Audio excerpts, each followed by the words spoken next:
জামায়াতের হরতালের প্রতিবাদে রাজধানীতে মিছিল সমাবেশ ও মানববন্ধন কর্মসূচি পালন করেছে আওয়ামী লীগ।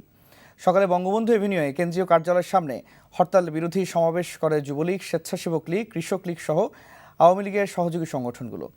আর বঙ্গবন্ধু জাতীয় স্টেডিয়ামের সামনে মানববন্ধন করেছে সম্মিলিত আওয়ামী সমর্থক জোটের ব্যানারে বেশ কয়েকটি সংগঠন।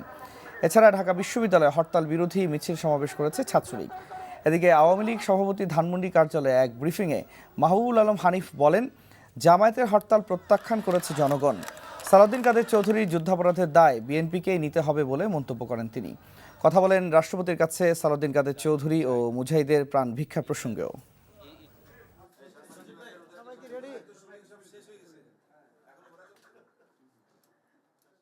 মার্সি পিটিশন এটা একজন দণ্ডপ্রাপ্ত আসামি করতেই পারেন, তারা সেটা করেছিল।